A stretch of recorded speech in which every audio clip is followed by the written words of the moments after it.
Hello YouTube chess lovers, my friends, this is Gunjan here.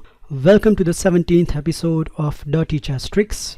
I'm continuing my tricky repleta against the French defense which arises after the move order e4, e6, and here my recommendation is you play the two knights attack system which start with the move knight to f3, and after the usual French move d5 you are going to continue with the move knight to c3. Now in my last Dirty Chess Trick video I have gone through the move c5. So if you haven't watched that video, I strongly insist you to go and watch that video. In this episode, I'm going to concentrate on black's main other three replies such as d4, d captures e4 and bishop to b4. In my next Dirty Chess Trick video, I'm going to concentrate on the main line which arises after the move knight to f6 and which is in fact the choice of many higher ranked players. But against it, I'm going to show you some of the very high profile tricks which you can use it in official FIDE rating tournament. Yes, you heard it right. So please don't miss that. The one point I like to mention before I start, that is, in this video I'm not covering the whole theory. I'm going to show you only tricks and the opening ideas by the white.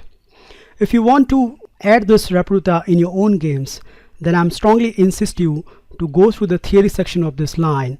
And the one of the good resource which I can mention you over here is this book, A Starting Chess Opening Repleta by Chris Baker, where he covered this line in detail. So kindly Google it, buy it and go through it. Okay, the first move I want to consider over here is d4, which is a case of many intermediate to advanced player, but here this is not a good choice by black. The simple reason is not only black is out of his theory just early in the opening, but after the obvious move knight to e2, black has to play very careful to avoid some nasty tricks by white. For example, the usual response over here is c5, and here white will continue with the move c3. Now kindly note, if black captures this pawn, then after b captures c3, not only white will gain a center in the middle game, but that will give a consistent advantage to the white. So that's why instead of capturing that pawn, many black players come up with these two choices which in fact allow us to win the game in the opening stage. Okay, number one is d3, which on the surface looks like black is cramping the white, but see yourself, after knight to f4 attacking the d pawn, black has the obvious choice, that is c4. And at first glance it looks like black is doing very good, but after just one move, that is queen to a4 check, not only white will win the c4 pawn, but once that pawn falls, then the d3 pawn also falls, and in fact the game. So pushing the d pawn is not possible at this point. At this position, probably the highest played reply against me is knight to c6, which on the surface looks so good, but I'm afraid this is a big mistake. And the simple refutation is, after c captures and c captures, white has this lethal move queen to a4, and black has lost the pawn just early in the opening. So the following continuation can be like this: if bishop to d7, then after knight captures and queen captures, white is a solid pawn up. And if d3 at this point, then the simplest answer is you play knight to d4 attacking the c6 knight, and after bishop to d7 you can simply grab this pawn and emerge with a winning position. The second move I want to consider over here is d captures e4, but I think here white is more than happy to see this line, because after knight captures e4, white has a simple but very effective plan. So for example, what white wants to do is to play the move d4 followed by the move bishop to d3, and if this d pawn attack, then he can consolidate this pawn via the move c3. The queen comes to the e2, and then white can decide either castle long or the short. And although black has plenty of choices over here, it is the white who is having all the fun in this line. So to illustrate this, I just like to show you my best win in this line. One of my very high ranked player, which is around 2000, continue here with the move bishop to e7. I continue with the move d4. as per our plan. My opponent plays knight to f6 and I immediately capture this knight. My opponent recapture and I consolidate my d-pawn with the move c3. My opponent castle on the king side and I played the move bishop to d3. So just in the opening we can compare this bishop pair with the black bishop pair, and it's clearly indicating that white is going to have so much fun in the middle game. Okay, black continue with the move b6 because he has to develop this bishop on this diagonal as e6 pawn is blocking his view. Now exactly here, after some thinking, I come up with a very concrete plan. Some of the moves of white is very forcing one. So here I continue with the move queen to c2, attacking h7. My opponent defended with the move g6. Now I played another forcing move, that is bishop to e4, hitting the rook. So my opponent has to play the move c6. And now when you have a sitting target on g8, you need to open up some lines for your pieces. And the easiest attacking module in most of the cases, yep, you guessed it, h4. So idea is to play h5 and open the line for the rook. My opponent didn't like it, so he played h5 himself. But again, this is turned out as a serious mistake. I continue very energetically over here. I played bishop to g5. And my idea is to now sacrificing on g6 as bishop cannot retrieve to the g7 square. My opponent defended with the move king to g7. Now I create another threat with the move queen to d2. Now if my opponent has played the move rook to h8, then knight to e5 is a very strong move. So in the game my opponent decided to play the move rook to e8. So he wants to keep his rook active. But it's not going to happen for a while. I continue with the move queen to f4, so pressurizing f6. And my opponent decided to resolve the center by capturing the bishop. Now here, after a long thinking, I think I come up with the most accurate move, that is h captures g5. And you can already see the pathetic position of black. Not only none of the black pieces has been developed, but his king will be surrounded by many white pieces. Here finally my opponent developed his piece, bishop to b7, but I think it's too little too late. His idea is to play the move knight to d7, but after white's next reply, that is knight to e5, I think black has some serious issues on both the points such as c6 and the f7 point. After some thinking, my opponent played the move queen to c7, which in fact decide the game. I wonder if you can spot it. Okay, I hope you find this move order, that is queen to f6 check, king to g8, and now can you see white's next move? Congratulations if you see this move, that is rook to h5, boom. So white has a lethal idea of checkmating black king, and black doesn't have any option. Black has to accept this piece sacrifice, and after this, the second dazzling sacrifice, yup, you guessed it, bishop to h7 check. Kindly note, if king to f8, then knight to g6 is a checkmate. So black has to forcefully accept this piece sacrifice. But after this, knight to f7, and black king is going to be mated in 3 moves. You can try all different moves by black. One more move is played by black. My opponent plays king to g8, but after g6, there is no escape. So after d captures e4, the resulting position is quite fun to play as a white. Now let's look at the third option by black, that is bishop to b4, which can be played by many French Vinava player. But here, as white has not committed the d4, I think this is a big mistake by black. Now there are 2 lines I can recommend you over here. The first line is starting with the move a3. Here black has 2 options. If bishop to e7, then after e captures and e captures, white can simply play the move d4. And it's very funny that we enter into the French exchange variation, where not only this bishop is badly placed on e7, it should be rather on d6, but white has an extra tempo on a3, so which will help to play b4 in one go. So this is a very good position for white. If black decided to capture this knight and thinks that he can win a pawn after d captures e4, well, he's completely wrong. The simple refutation is you exchange the queen, and after king captures, you play the move knight to g5, which will not only regain the pawn after king to e7 and knight to e4, but kindly note white has a bishop pair and a wonderful leading development. So if you check this position with any computer, it will give white a good advantage. I think against bishop to b4, the most trickiest line which I can recommend you over here is you play the move e5, and if black plays here knight to e7, then you can continue with the move a3.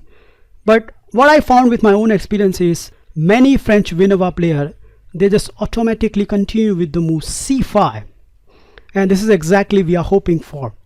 The simplest refutation is knight to b5 and the knight is jumping on d6 and there are hardly any piece which can stop it. So black has this forced reply now, that is c4, so stopping knight to d6. But now white has this wonderful move c3, attacking the bishop, and black has to decide what he is going to do. I reached this position 2 times in my games. In the first game, my lower rank opponent played the move bishop to e7. I continue with the move d3, and now he attacked my knight with the move a6. But I think after the move knight to d5, where not only this knight is wonderfully placed in the center of the board, but g8 knight is having a severe difficulty for developing. So this line is quite good for white, and it justifies because the game finished very quickly. My opponent plays the obvious move, which is b5, so consolidating the center, but just one move and black is losing. Can you spot it? Yes, it's a4. So we are attacking b5 and there is no easy way to defend this pawn. So here the best response which is played by my opponent, that is b4, but after d captures c4, b captures c3, b captures c3, pawn captures c4, bishop to c4, queen to c7 and queen to e2. Not only white emerged with an extra pawn, but still black has to solve the issue where he's going to develop his knight. In second game, where my opponent was really high rated, he played the most critical move over here, that is a6, counter-attacking my knight. No matter, we know where this knight belongs, so I played the move knight to d4. And now, as usual, if bishop goes to the e7, then black will have some problem developing the king side. So in the game, my opponent played the wise move, that is bishop to a5. And I continue with the move b3. Now b5 again fails in such a position. The simple reason is same idea which we have used earlier, that is a4. And the best continuation over here is b4.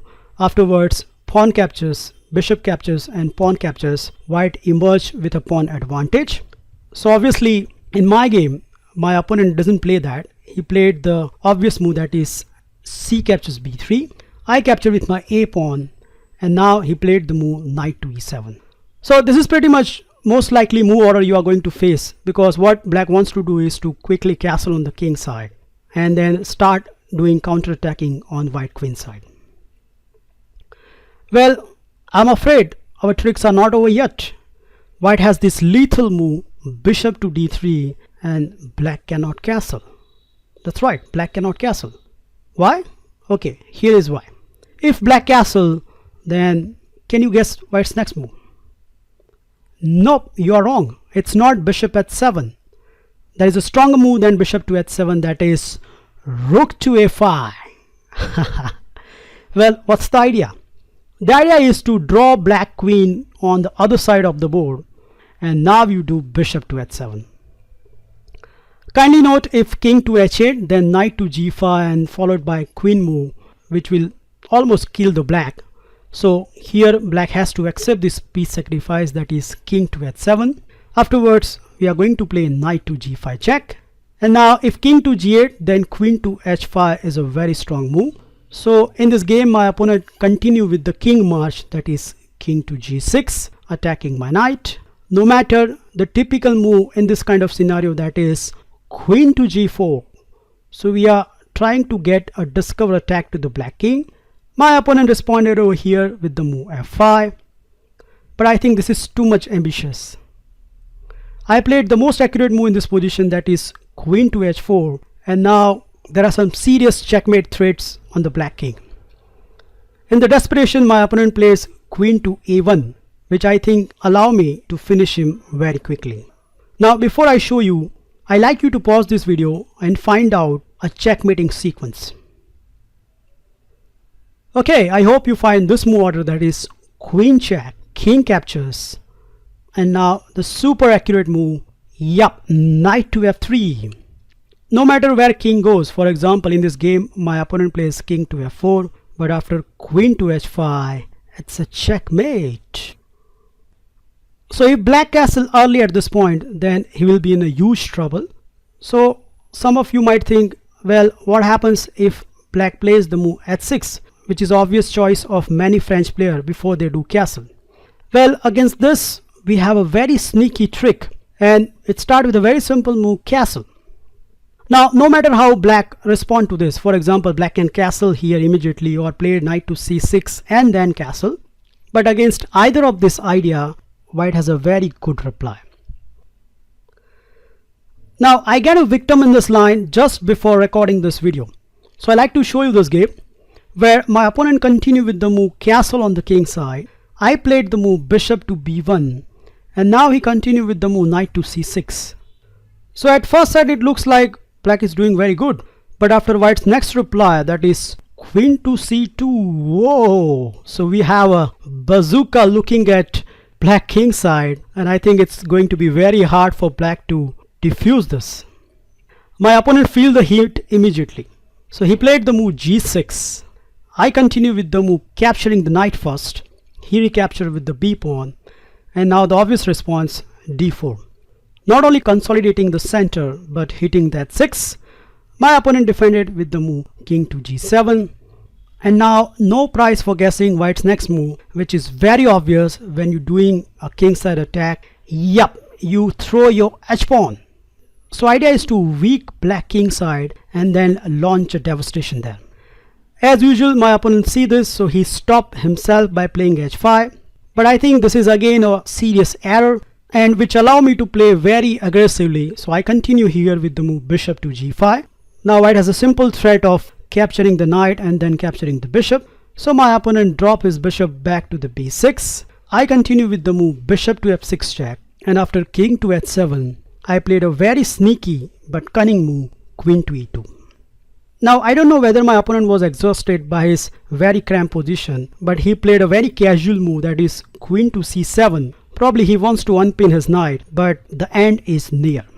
The first obvious move is knight to g5 check, and my opponent responded with the move king to g8.